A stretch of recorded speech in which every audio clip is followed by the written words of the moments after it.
Eddie Kenzo alawudde abawagizi ba Bobi Wine n'aba People Power bagamba era bonyigiriza ennyindo ogireetera okuvaamu omusaayi nti mwagala kuwulira ku ddoboozi lye aveeyo ayogere naye era ajja kuvaayo nga bwe mukyagala. Kale tukwaniriza ku MMTV, webale nnyo okubeera nga weekumira ku MMTV, webale nnyo ku subscribinga, webale nnyo ku likinga, ate webale nnyo ku commentinga.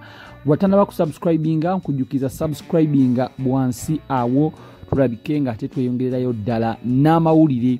Nkwate ya subscribinga njala kugamba nti kyakabi nnyo kyokola. Eddie Kenzo avuddeyo n'awandiika ku Facebook page ye n'agamba bagamba nti bonyigiriza ennyindo, they want me to use my voice. I will come out and use my voice very soon. Omuntu wasirika taba musiru mumpita nveeyo njogere era nja kuvaayo njogere nga bwe musaba.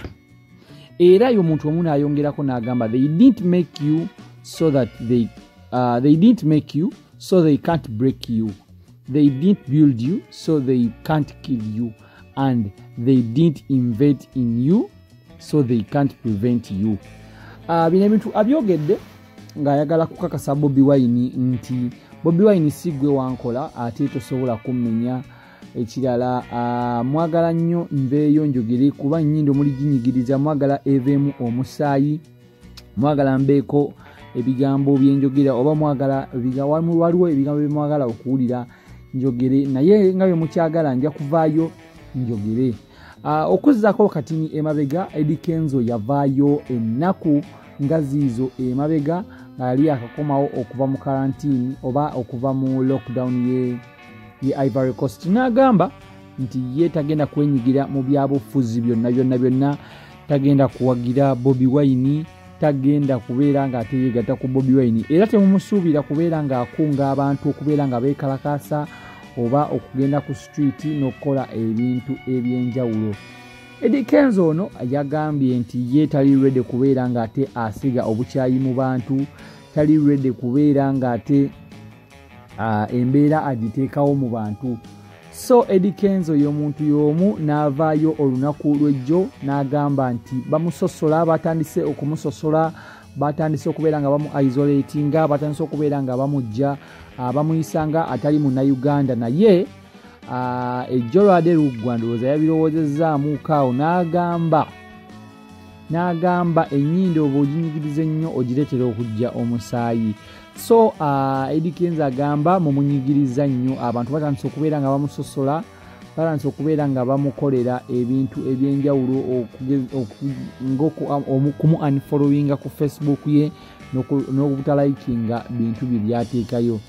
So yabagambye ennyindo bw'oginyigiriza ogireeta omusaayi. So Eddie Kenzo naye anaatera okubeera nga ate ennyindo ye ejja omusaayi kubanga baginyigiriza nnyo.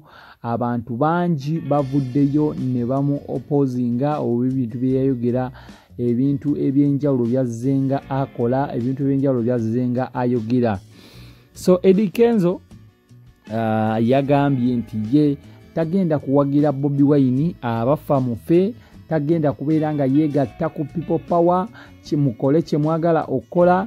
Abantu bangi baavayo ne bagamba Eddie Kenzo akolera Museveni era byakola byonna mutume wa Museveni, byakola byonna balamu ya mutuma abeere nga ate abuzaabuza abantu kubanga Eddie Kenzo tumumanyi bulungi nnyo. Yasooka n'avaayo ebiseera bye yavaayoko n'agamba ayagala kubeera nga ate yeegatta ku Bobi Wine.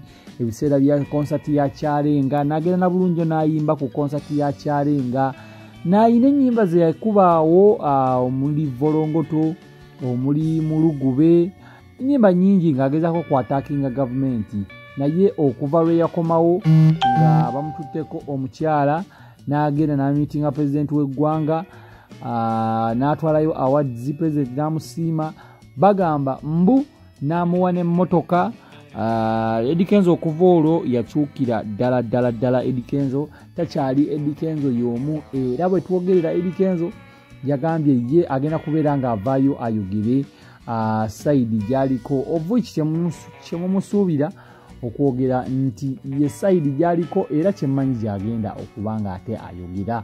kubanga abadde asikangana omweguwa awo ne Bobi Wine. So ate omuntu atawagira Bobi Wine aba ali ku side eri eya gavumenti. So katumwagalize emikisa n'ebisima kubanga agamba abantu batandise okumusosola, katusabe baleme musosola nnyo baleme kubeera ng'ate bamwekokola n'ebivuli bye baganda bigendamu na biki.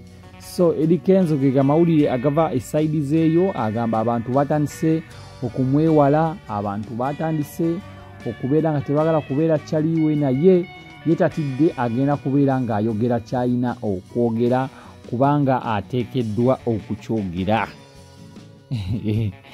Abagambye mulina kye mwagala njogere naye ngenda kyogera olunaku olwaleero, ngenda kubeera nga nvayo nga nkyogera. Eddie Kenzo olunaku lwaleero agenda kubeera nga ataavaayo atugambe biki ekigendera ddala mu maaso, gundi ki gyawagira, lwaki agiwagira na biki.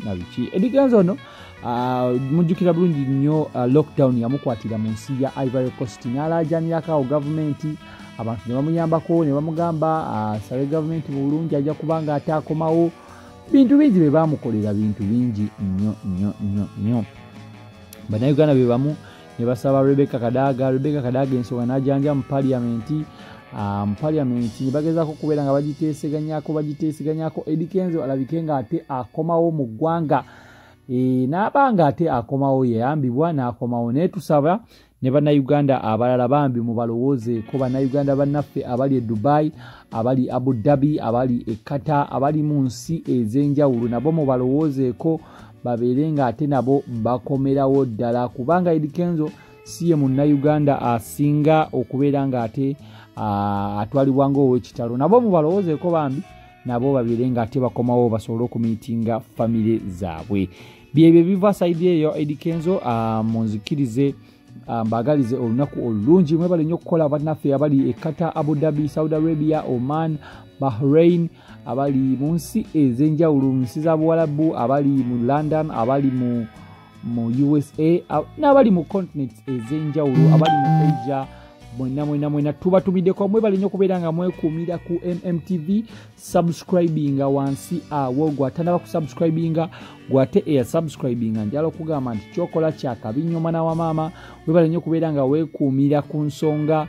Tugenda kubanga ensonga eno tuginnyonnyoka tugitegeere bulungi nnyo kubanga ffe tuliwo okukuweereza mawulire. Eddie Kenzo olunaku olw'enkya agenda kubanga avaayo mu karantine, agende abeere ng'ate amiitinga bakyalibe nga bwekiri kati anti ali mu karantine. Kale byebyo ebya Eddie Kenzo. Allow me say bye bye for now. Subscribinga wansi awo gwatanaba ku subscribinga.